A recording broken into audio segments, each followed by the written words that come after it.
I want us to be able, still it's going to be engaging. Let's not take away the microphone for now, because I want us to talk about the reason as to why people don't fulfill their calling.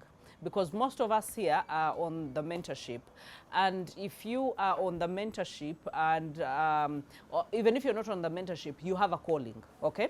You have a calling, you have something that you want to pursue, you believe there is something more to you than just meets the eye. Okay? When someone looks at you, they see a beautiful girl who should get married, and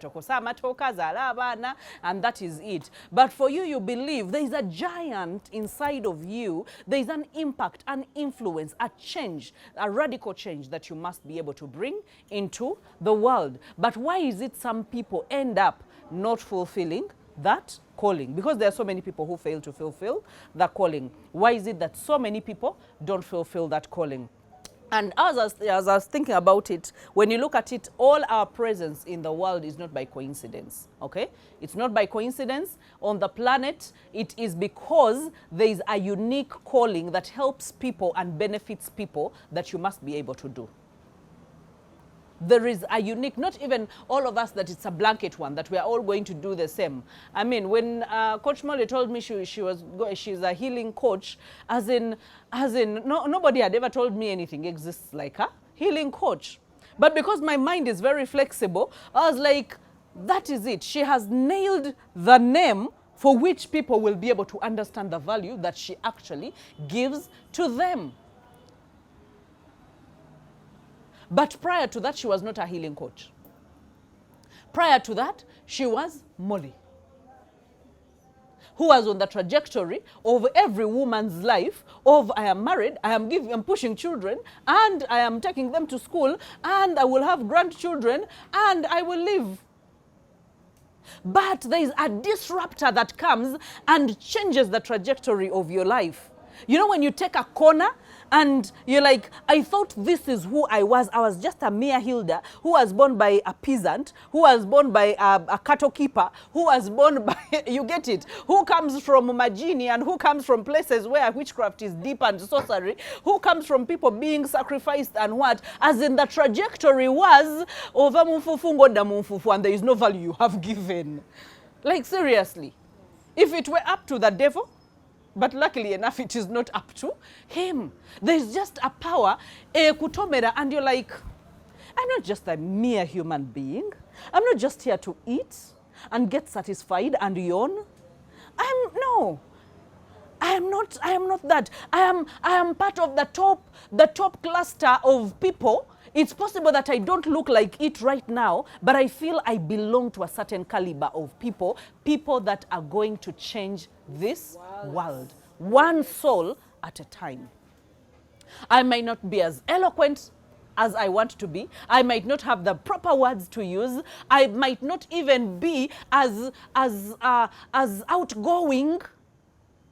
I might not be audacious. I might not be anything that I see people on TV, I see people in magazines, I say, like, those guys are in their league. It's possible that when you look at yourself, you're like Gideon.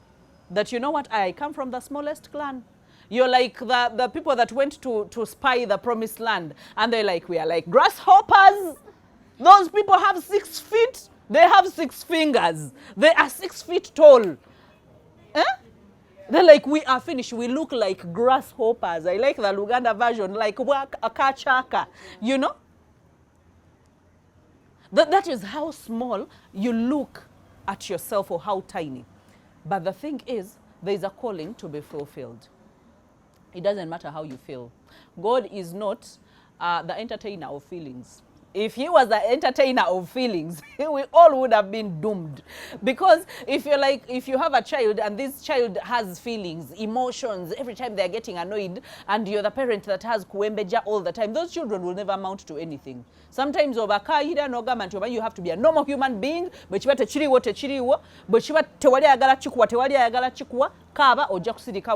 life will go on. He does not kuembeja.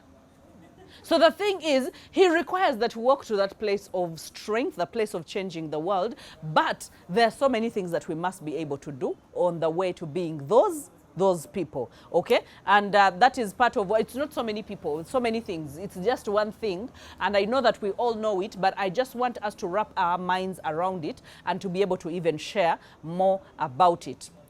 The reward of your calling is fulfillment. I don't know if some of you have felt the fulfillment, but I know Coach Fifi has told me, Coach Mole has told me how they have felt the fulfillment by doing the work that they were created to do. Today someone was giving us a testimony. We were in the meeting for the Bahati show, and someone was giving us a testimony. One of the people in Kampala, one of the people, Tavamo Maulide, you know, and someone was, you know what, I mean, this year, that woman has carried me. And I have listened to her, and you would hope that this person would have no business listening to your words, because maybe they belong to a different whole world altogether. But like, I even called my husband to come and watch.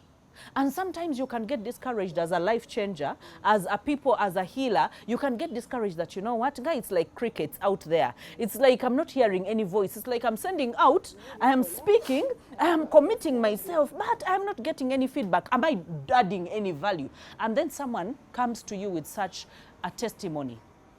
And you're like, you know what? As in, I will do everything, because now I'm not just doing it for my sake, I'm doing it for so many people that I will never even have a chance to hear from. So the fulfillment that comes with, it helped someone. That is all. That is all. So we have to be fruitful in order to get to that fulfillment. We have to be fruitful, and we have to multiply that fruit, okay? But one other thing that I wrote down here says that just because something is being used does not mean it's being used for what it was created for. Something is being used.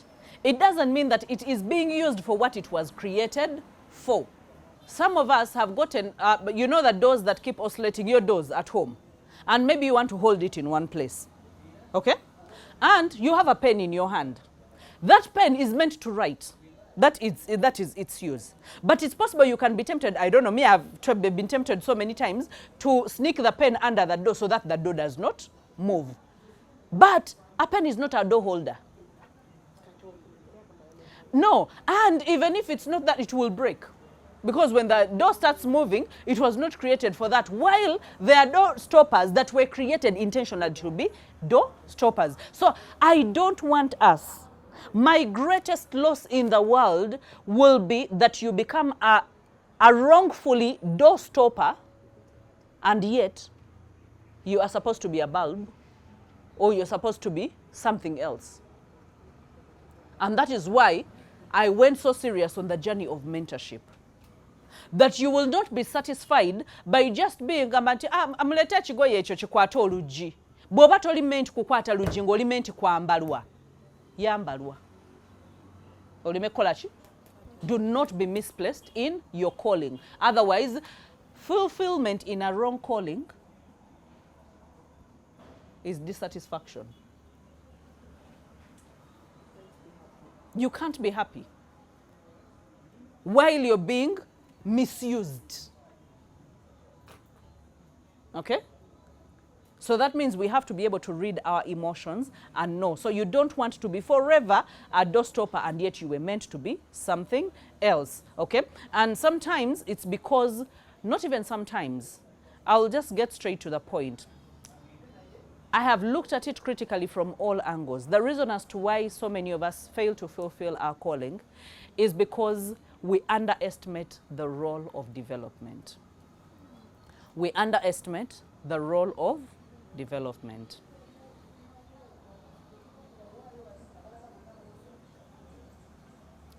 I'll give an example. That speaking, people don't just start speaking. Yes, you grow up speaking, but public speaking is something that is developed. You develop into a public speaker. And guess what? It is the common denominator into fulfilling any purpose you'll ever fulfill on earth, being a communicator and a speaker. So you cannot tell me, for me, I just want to be a coach. What are you going to do? Kukozesa bisinziiro, kukyusa bulamu bw'abantu, kukozesa signs. That means you're going to have to speak. But have you seen people that have been privileged to have bigger platforms? Naenga java ne jagenda tomanyiyo. You don't know where they are coming from and where, as in everything is jumbled up. But they have a voice, they have the medium, they have the platform, they have the multitudes, but they did not take time to develop their ability to speak. Because everything, just like we say everything rises and falls on leadership, I think it's also true to say everything rises and falls on speaking. Because leadership is also speaking. You can't lead without speaking. Otherwise, ogenda kumumunya. You're going to speak. And part of which you're going to have hard conversations. Okay? Because some of the things, the reason as to why I started the way I started in my career is because I knew that people's hearts were hard. And in order to get anything out of them, or even to get them to make a decision to love themselves, I had to go extreme. So deliberate selfish was my strategy of going extreme of, you can't just be there and be fooled around. You get it? But I could have sat here and said, you have to love yourself. How many would have loved themselves by me speaking like that? You have to love yourself. You have to do this. No. I had to develop to strategically position even the speaking. That is why we have buzzwords in the industry. That is why we have words, that when you use it, someone feels like, it makes a lot of sense. The speed, your eloquence, your pauses that causes people to think even about what you have just spoken, or to let the information sink in. How you come up and even introduce yourself. Do you know that you can lose us just by introduction? You introduce your name and all of us are like, we have better things to look at on our TikToks than listening to you. So many people have sat in stadiums where people are speaking and they have minded their business. They have taken selfies, they have taken videos, they have posted on Instagram. But there is this thing that usually people have told me that, Hilda, whenever you are speaking, as in your voice is so authoritative and so commanding that I cannot passively listen, even when I want to passively listen. But did I start like that? No. That was a developed skill. That it was a muscle that I trained again and again and again and again. And there's so many countless times where I second guessed myself, whether I had nailed it, whether I have spoken right, whether people had understood what I said. But because I sought for growth, I continuously developed my skill. Okay? So I believe, and I want us to be able to talk on that, because so many of us confuse anointing and development. We think anointing is going to enable us, or anointing is going to automatically develop our gift. No, it's not. And the anointing is the presence of God to manifest whatever it is that he needs to manifest. Okay? So while you are speaking, healing can take place. Okay? But the thing is, you have to, for people to be able to even keep to maximally listen and be able to be attentive and focus and come back tomorrow and come back the other day, you have to be a skillful sleep speaker. And the anointing is not going to do that for you. Okay? You have the zeal, and the anointing can mean you have the zeal, you have the passion, you have everything else, but it needs to be developed. It can be all over the place, okay? And you don't want it to be all over the place. So the gap between where you are right now and where you want to get, and the impact that you want to do, and the influence that you want to do, is development. The middle of it, where you are and where you want to go, is the development. And the development is not a one-day's journey. The development is a continuous journey. That is why we say learning never stops. It's a continuous journey. Kulaba, that, I admire this person speaks well. Before you know it, tomorrow, you're going to be mind blown because you will find another person who speaks better. Before you know it, you will be mind blown, another one will come. And maybe that one will come and they are speaking directly to your niche or what really touches you. And before you know it, you are crafting all these things. Slowly by slowly, God is introducing you to places, to spaces. And social media, by the way, is one of the biggest, greatest tools that we can never take for granted. Because then we come into contact with so many amazing people that have developed their gifts, and you can see that, if people can achieve this, that it means it's achievable. And so now you know better to even run faster than you were running, okay? So I want us to be able to, I don't want you to neglect your gift, okay? And I don't care about whatever industry you're in. It could be in business, could be in coaching, could be in speaking. I don't want you to neglect your gift, okay? Because what you speak touches people's hearts, but how you transition it from your brain to them, you have to develop that skill. So today I just wanted to emphasize the need for development. We are on the mentorship because we want to develop. Want us to be able to come from an angle in these few remaining minutes, and I know our time is done. We have barely 10 minutes. I would want us to be out of here. How else do you think we can be able to develop this gift? How else do you think we can be able to develop our gifts? Please use the microphone so we can be able to get the answers. Hi, everyone. Hi. Okay. I think by having self-confidence, I can give myself as an example. I am one person who has already thought that I want to be a people helper. I want to be a speaker. But at some point, I lose confidence. Like, I can be in my room, I can speak like I have the words, I can power data. But when it comes in public, they get lost. How I lose the words. And once I lose the words, I lose that confidence, and it makes me feel like, you know what, this is not what I'm meant to do. This is not what I'm supposed to do. But in case we develop confidence, we shall be able to fulfill our calling. So you see, developing confidence. But you realize that developing confidence, we are developing it like for other people. You're like, I don't want to embarrass myself before other people. Sometimes, okay? So you realize that now, that means we are widening our scope of development. That you don't just have to want to develop one thing, you're co-developing so many things simultaneously. That while you're raising your self-esteem, your confidence must go up, your speaking abilities must go up, but the discernment must also, you get it? How else do we develop? I think on top of the developing confidence, also, I think you're keeping yourself in check, not to be overconfident. You know how a situation can be where you feel like, okay, I'm now a natural. You don't do research anymore, you don't prepare anymore. You die. Yeah, and you end up killing it trying to think you're just very overconfident. Also, I think getting yourself in a space that keeps you accountable. Because development, like you said, is a continuous journey. The moment you stop, the growth stops at that point. So keep putting yourself in a space where you're accountable. Someone can ask the hard questions. For example, if it's, let's say, content creation, right? I last saw your content like 2 months ago. What's happening? Right? Or you said you wanted to start another feature. I don't know, doing this and this. How far with that? So that you just keeps you awake and knowing that the people who are watching what you're doing. But they can also tell you, maybe, you know what, the way based on how you used to speak before, you're actually speaking better. Or you're speaking too fast. Or you're a bit too slow. Accountability. Or you're not following through, maybe posting comments on your work, you're not responding to them, what's wrong. Things like that would help you just keep in a space that's keeping you developing. Growing, Wow, awesome. Thank you very much. To add on that, reading. For me, I've tried to...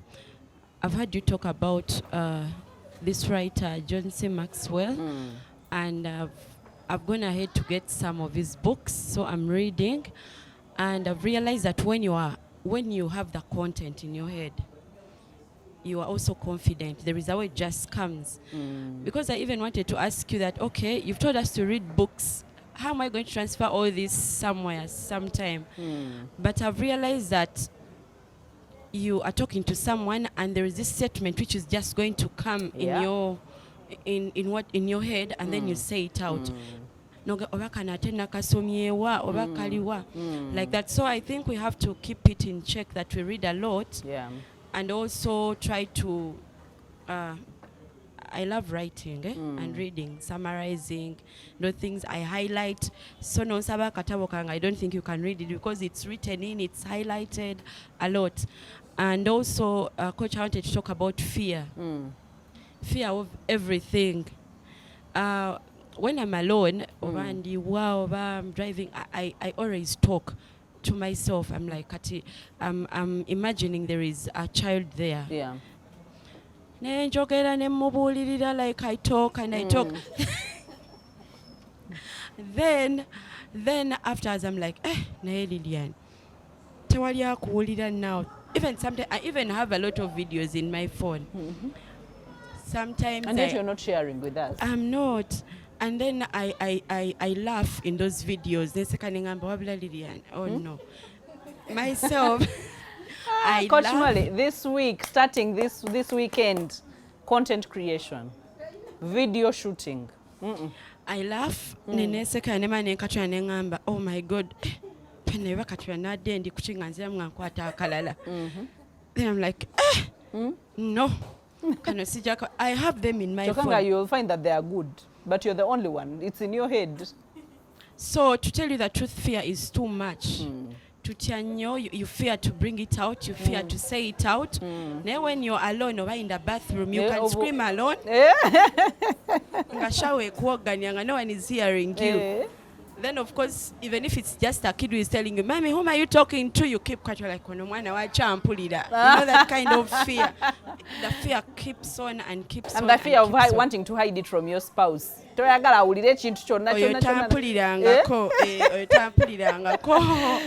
means whenever he's around, nothing can be done.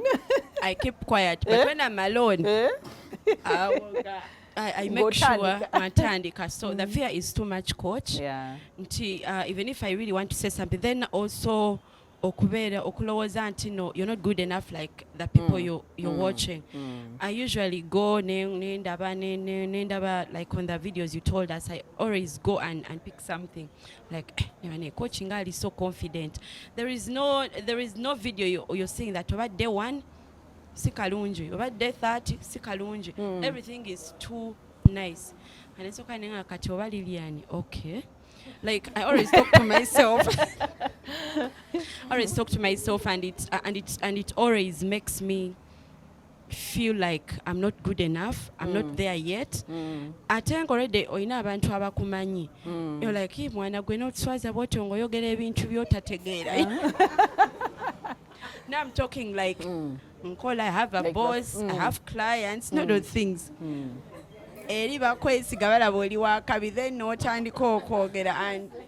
all those are my fears, to tell you the truth.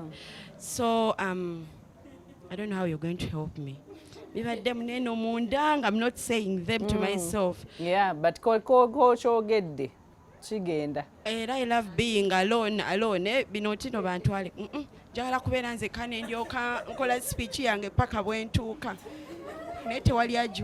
one listens to it.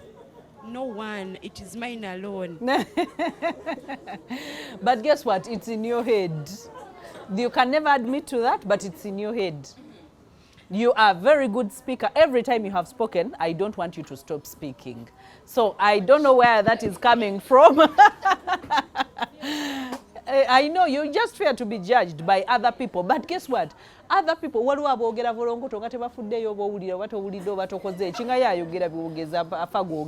sometimes you're the one who starts critiquing them.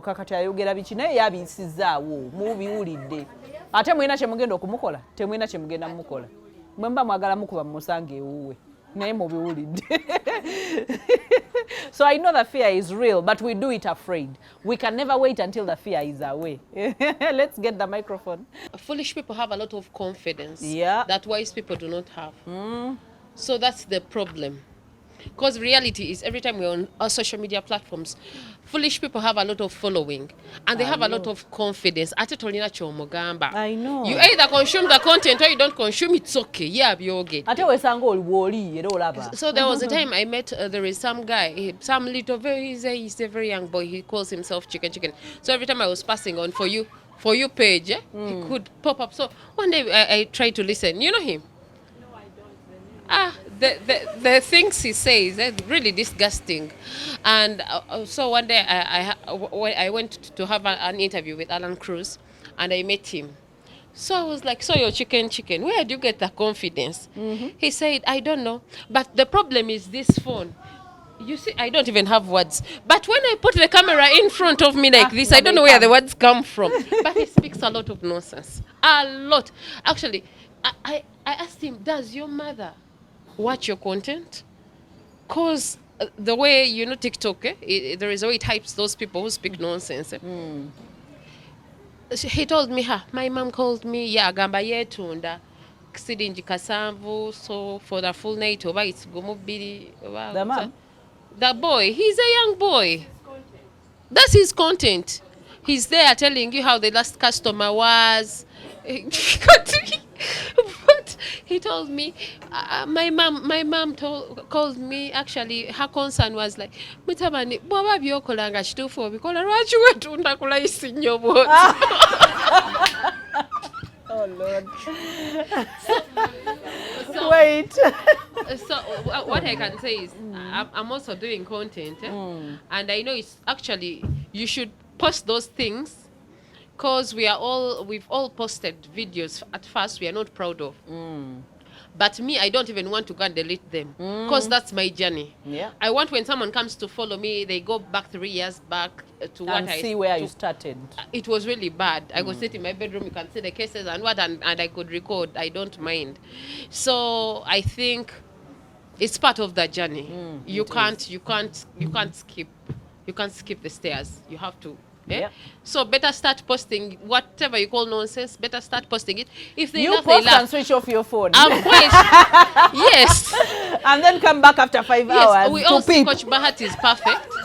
We all see Coach Bahati is perfect, but I'm quite sure. Somewhere. Yeah, she started somewhere, and those of videos course, are even still there on YouTube. And I'm so sure when some people see, of course, there will be those negative critics who will be like, "Oh, she knows the way she speaks." They won't see it in a good way. We love her confidence, how she speaks, how she delivers the message. So better you start talking, judging, and life goes on. For me, I think it's through practice. I think it's the same thing. Yeah. Right now that we don't have an audience to speak to, or you may not have your friends to be an audience for you. Starting next week, we are starting practical. Yeah, I'll be glad. I've also been, here. I've also been now for me it's actually the reverse. I feel I'm too confident. I feel I can speak. But I don't have where to speak from. And for the times where I have tried, I still get that fright. Like you're kind of scared. You're worried if it's coming out well or no. You know, it's natural, but inside me, I feel like I can do it. Like so much, I can do it. But then, I don't know, like it doesn't come out so well. So for me on my side, that point, I bring it out as practice. Yep. I feel like I can be better if I practice. I get actual crowds. I speak to people. I see people's interactions. I see people's reactions to what I'm saying. And I think I can be better, or we can be better. Don't worry, we are here. You're going to practice and practice and practice, but yes, the practice it sets you on the right trajectory to better yourself, just like you said. But the other thing is, while you practice, you don't aim for perfection, because perfection is a thief of joy. Because everything you do, you're going to go back and critique it, and you don't want to listen to yourself. You feel you did you hate it, you delete it, and then you start afresh. So even when you practice, you make sure that your target, because the moment you are confident, now those are the two extremes. You see, the extreme of fear and the extreme of being confident. Now the extreme of being confident will aim for perfection, and they will never nail the perfection, because in their head they have how they want it to sound, but they cannot get to how it sounds. So as you practice, make sure that you give yourself grace. Let me tell you, one thing I've found is people love listening to everything, flaws and everything. That is why even in our shows we no longer do a lot of editing, because those things of wanting to be seamless, like everything is, perfect, neat, the right words. When I make a mistake, I do not tell the editors to edit out that mistake. No, it's possible I can use a wrong word and I can correct that word. I don't need to be in a straight line all the time. So never demand perfection from yourself. Be perfected by the development of your gift. And you will find that when you get back to somewhere, you no longer want to sound eloquent. You actually, the epitome of this game of speaking, you no longer want to sound, have you seen John Maxwell speaking some of these days? Does he speak like he used to speak before? Like take audiences and what? Right now, Aberanga Ali in his sitting room and just conversing. Now that is the epitome of excellence in speaking, that you can go back to be yourself without wanting to impress anyone. Okay, thank you so much, Coach Bahati. Yeah, so for me, what I think, how to develop your gift, slowing down. Like sometimes you want to be so fast. Yeah. Want the success to come in so fast, the followers, Yeah. the YouTube, I don't know that thing and they it give. frustrates. Yes, the YouTube subscribers, because we are seeing people, the people we started with have already gone ahead of us. So I think you slow down, and you know that development takes time. And I learned from Coach Bahati. Nowadays I prepare organic growth. Yeah. I don't want to. The Baganda say, "Chengera mangu chivunda mangu." So even I had never heard about that. Nani manyi bogu bogu simuliro. So even when you oja kwengera mangu ovunde mangu. Yeah. So when you grow so fast, when you aim for those quick likes and quick subscriptions and whatever, you deny yourself the process, you deny yourself the experiences, you deny yourself the confidence you would have gained in case people came to ask something from you. How did you, even the pains and the cries that would have made you stronger. So yeah, you have to slow down. Even how you walk, how you act, how you slow down. Slowing down is not only about the content, but everything. Slow down a bit.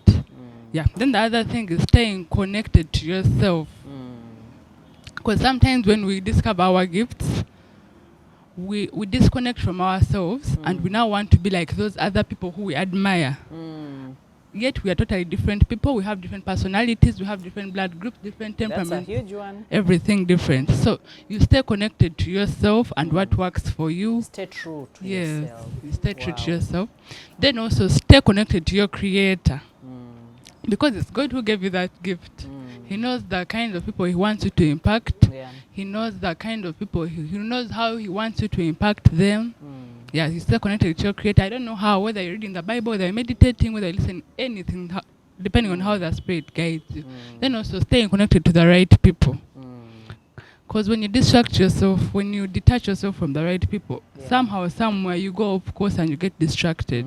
So you have to know that if I'm on this journey of discovering my gift, after discovering it, I have to pay a certain cost. There are certain people I can't relate with anymore. There are certain doors that I have to close. There are certain people I can't afford to miss. Like me, I can't afford to leave Coach Bahati. I can't afford. Yeah, because I keep on learning new things. Yeah, so that's all I had to share. Thank you. Oh, so beautiful, so beautiful, beautiful. Coach, I'm asking a question. Is it okay to speak using two languages? Using two languages like Luganda and English? Of course. Whether you want to go Luganda, go Luganda. Whether you want to go English, go English. If you want to mix, you mix. Okay. Now that depends on your audience, because when you study your audience, you should be able to deliver value in the way they understand. So now, look at your audience and be able to decide what it is serves them better. Okay, thank you very much. And what makes you comfortable. Because you can't serve while you're uncomfortable. Because when you talk to teenagers, well over teenagers abamanyi Oluganda, nga bajja kuwulira Oluganda. You get it? So if it's your area of comfort, you go with that. If it's your area of comfort, it's English. There are teenagers that understand English and children that you go with that. Thank you. Oh, wow. Let's give the microphone to Coach Molly. Thank you so much. The calling like you said, looking back at my journey and where I am, I think something that helped me or is still helping me is like I believed that I have something unique on my life, and I honed it. Like I knew there are many people are doing counseling, healing, but I told myself I'm going to come up with it and in the unique way, because God gives us different anointing, and I didn't compare myself to anyone. Actually, by the time I started this, I didn't have any qualifications, like in terms of books for what. Even having sons, by the way, I'm from an accounting background, purely accounting. But when I got that conviction and I felt it, that I think it starts from seeking, like she said. Really you seek, because you always have that intuition in you. There is that voice in you that makes you feel like this is what I'm supposed to be. This go chulira. So it's important to respond to that. So I took a lot of time I call it closet, in prayer, and also consulting with my pastors and other people that I believed in. And I used to tell them, even the dreams, because I'm sure most of us here right now, you're having some strange dreams about the kind of life. I feel like when we get that voice, somehow God keeps speaking in many, many different ways, but only that we don't pay attention to such. So for me, I used to pay attention to those. I remember disturbing one of the pastors for like 2 years. And I'm having one dream, but just in different locations. And I'm like, like I just kept speaking to this person about that voice inside of me, that desire that I had. And until I was fully convinced that this is it. But even when I didn't know how to come up, I just accepted that there is something unique on my life. And that made me happy, actually. So it's whatever you have inside of you, it should make you so happy, because that is a motivation that is going to make you to show up. Because even in fear, even me, my videos on Facebook, they live. I started doing live when she told us that I need these things. I started going live, and I remember at work, people laughing at me, and sometimes they just they told us, seize the moment. Like someone just walks into the office, like pretending they are not talking to me, but they are commenting about the video. They just show up in office. People, they told us, seize the moment. And I'm like, yeah, I remember putting up doing that live about, So the desire inside of me made me actually show up. I remember I used to do some of those videos. I was in the car, like just driving, and then I reach in the parking lot where I used to park the car. And then as I am moving out, I'm like, Molly, you can use like 3 minutes. Yeah, ukoleaka video take you. The passion. I think that passion inside of you, you must love it so much. And also it goes back to what she said. I think when last month, I posted something and I said that every dream you have, that dream, that desire, is a solution to the problems in this world.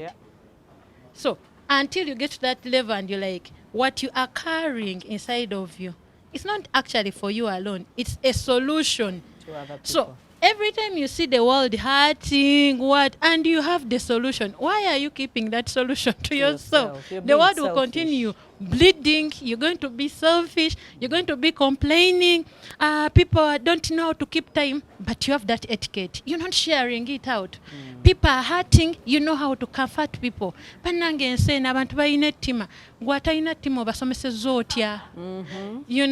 I think for me, the passion inside of me was like, you see how simple it is? But we look for content. Yeah, it's different places. In different places. So for me, what helped me, even now, it's what is helping me. Tomorrow, I'm taking people to the prayer mountain. I was telling her, hey, even today, I was looking at the program. Even now, it is not yet done. People have already signed up, like 30 people. But even I sat in the office and I laughed at work and I was like, like I was telling God, but when that came into me, I was like, this is what you want, God. And I can't keep it to myself. I felt it. Why? Because I remember my healing from the traumas I went through came from the presence of God. So when God brought it inside of me that take people to the prayer mountain, those are hurting. Well, like if I keep quiet, then I'm not solving a problem. Yeah. People are going to continue hurting. And the more people are hurting, they are going to bagera tufukire ekizibu. I was like, akati, offer that solution. So whatever you're carrying inside of you is a solution to many problems in this world. So if you're tired of the problems in this world, start. Then you're going to show up and start. Yeah. Wow. It's like you're home, you know how to cook, but everyone is crying. They are hungry. Your children included. And you're like, oh, yeah. So you start cooking. You cook. Yes.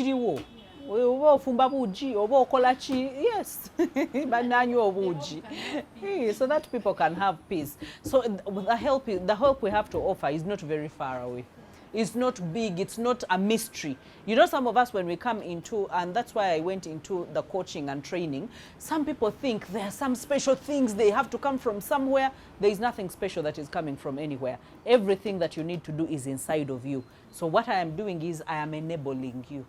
I am just opening your eyes to see who you have been all along and just to empower you to bring that up and to be able to do it.